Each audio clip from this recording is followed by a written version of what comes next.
It was a late Friday night. Me and my parents joined together in the living room to have what we call family bonding, meaning sitting and doing our own thing in the same room. I sat at the corner of the couch scrolling through social media and through my Reddit, while Dad laid back in his recliner half asleep. A beer can sat on the box next to him and I could smell the bitter aroma of alcohol, which almost made me gag. My mom seated on the other end of the couch, just knitting away, making another scarf for her craft sales she always liked doing. It was a rather dull night since there was nothing good on television and we all resorted to watching the news as some form of background noise. I jumped as the news went to a commercial with a loud and upbeat tune, which almost felt too happy.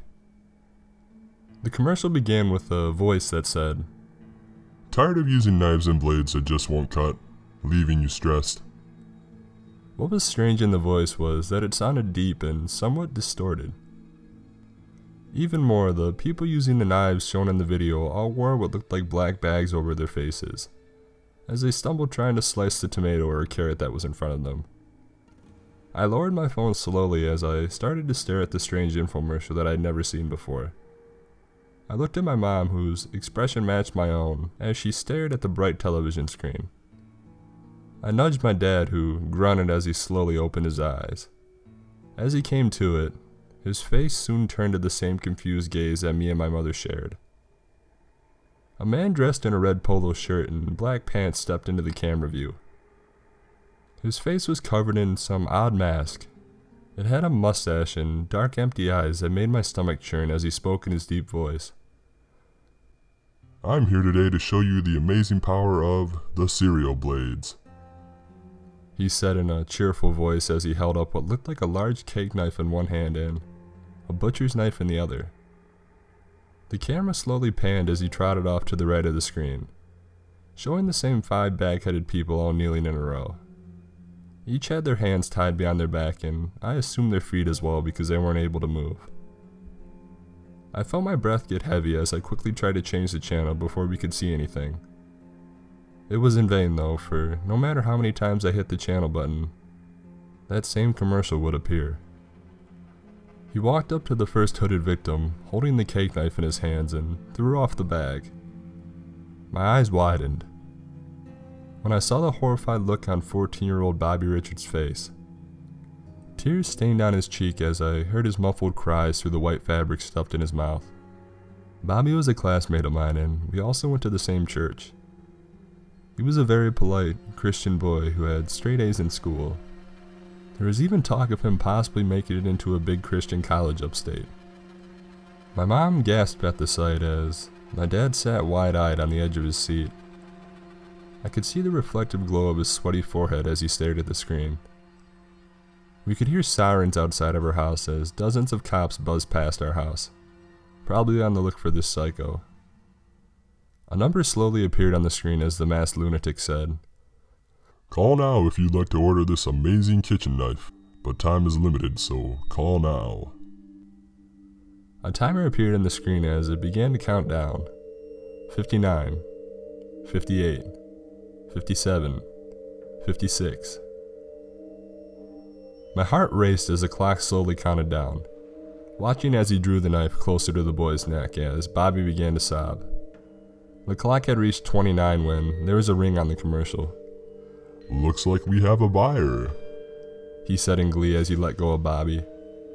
Bobby was then dragged off screen and the man stepped up to the next victim. He removed the bag to reveal 15-year-old Jenna Reynolds, the student body president of my school. I could feel a cold sweat on the back of my neck as he walked up to her with a steak knife. Its sharp ends twinkled as he placed it against her face. The same number appeared as he looked up to the camera. "This is a limited item, so call in the next 20 seconds to order this amazing steak fork," he announces as the clock starts to count down from 20. The anticipation was agonizing as I watched the clock slowly drop. I couldn't understand why nobody was calling. Her parents weren't too crazy with technology, but I was sure they had a phone, so why weren't they calling to save their daughter? I raised my phone ready to dial as my mom snatched it out of my hands. "Are you nuts?" she shouts at me angrily. "She isn't worth risking our own family's lives." I was horrified to hear this come from my own mother's mouth. A woman who was known for being so caring to others was abandoning someone whose life was in danger. Seeing her snap like this almost felt unreal. There was a loud buzz as the clock reached 0. No buyers? Why don't I show you how amazingly this thing works? Maybe then you'll change your mind and buy it after I show you what it can do. He said this as he slowly dug the steak knife into the side of Jenna's face. Her shrieks of pain chilled me to the bone as the fork dug deeper and deeper into her skull. She squirmed trying to fight the sharp edges piercing her flesh as waves of blood rushed down the side of her face. Then, she went still. Her beautiful blue eyes rolled back in her head until there was nothing but white. The man removed the fork from the side of her head as a squirt of blood splashed onto the floor. She hit the hard white tile floor with a thud, and she was motionless and limp. My father ran to the kitchen, vomiting into the sink. My mother was sobbing into her hands, trying to hide the horror that was before her, and I was just frozen in shock at what I'd just witnessed. It had to be some kind of nightmare, I thought. There was no way this was real. The man took a rag and slowly wiped the blood from the tool as he looked to the camera. Remember folks, these can be ordered again at the end of the commercial, so if you are finally convinced you want this product, just give us a call. He said this as he stepped towards the third victim. Our next tool is this marvelous steak knife. See how evenly lined the teeth are, giving you a nice, clean cut. I swallowed hard at his words, and the next person's hood was removed. It was 16-year-old Andrew Jacobs. He had gotten held back a year after not coming to school for almost half the year after his mom and dad died in a car accident. He was a quiet guy and didn't really have many friends. He kind of kept to himself, even when his parents were alive. He would often sit in the corner of the room and doodle while watching videos on his phone of like anime or something. When he did talk, it was normally about anime or the things he drew and what they were about. I remember once I sat with him at lunch and the whole period he talked about this world that he made up for himself and the story that takes place in it. He was really a nice kid, but I think just people misunderstood him. The look on Andrew's face filled me with tears. His expression was dead and gloomy, like he had already given up hope. I could feel his sorrow as he stared at the floor. The man rubbed the serrated teeth on the knife over his fingers. This item is very limited, only a few in stock. So call in the next 10 seconds to get your chance of claiming one of these beauties. He said this while holding the long knife between his hands as the clock started. I felt sick to my stomach knowing that he was a goner. The clock reached 0 and the man sighed. Once again, let me show you how amazingly clean this thing cuts. He grabbed Andrew by the hair, leaning his head back. He slowly took the knife as the ocean of red blood poured down Andrew's neck as he slowly moved the blade back and forth, back and forth. The blade slowly ate away at the flesh of his neck. The floor then turned to a crimson red before him and the last piece of flesh detached from the body. The headless body fell into the puddle of blood as the puddle grew beneath it. Now just look at that clean cut, folks, he said as he shows off the dismembered head, still dripping with blood. Andrew's soulless gaze just staring right back at me. I immediately vomited on the floor. The grotesque sight was just too much for my stomach to handle. My mom's face was just pale as a ghost. The man walked to the fourth person and whipped off their hood. Kneeling there with an angry look on his face was Trevor Jackson, the quarterback for the high school football team. He was always known to be a tough guy, but from the stains on his cheeks you could tell that he'd been crying. Trevor was a senior and an honor student, and a lot of guys in my grade looked up to him, me being one of them.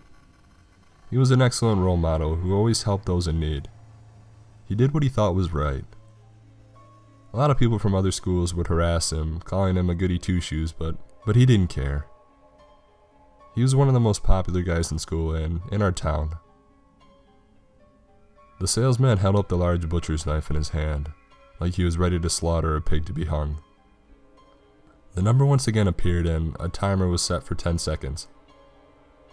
In no more than 3 seconds, the phone rang and Trevor was taken off screen. The masked lunatic salesman slowly walked up to the final victim. My heart felt like it was going to burst from my chest as he slowly removed the last hood. My heart sank as I saw the face of a 15-year-old named Julia Myers. I always had a crush on Julia. Ever since preschool, I had found her absolutely beautiful. She was so kind with a gentle voice that would just soothe the heart of any savage beast. I'd always wanted to tell her how I felt, but I could just never get the words to come out. Sometimes I wondered if she even knew I existed, since it always felt like she could just see right through me. The salesman crept up behind her as the camera zoomed out to reveal a set of kitchen knives dangling above her head, like a modern-day guillotine. Our last offer is a very special set of our best kitchen knives, which will only be available for the next 5 seconds. So call now and don't miss your chance to buy this rare set. The timer started and I panicked as I pushed my mom out of the way and dialed the number. My mom screamed as the phone rang on the TV. The timer stopped just before 1 second and a voice on the other line said, "We are coming." I hung up the phone, my body shaking like a leaf. My mother's face was pale with a ghostly look on it. I don't know what happened to the other callers. I don't know what happened to the other victims. Heck, I don't even know what's gonna happen to me.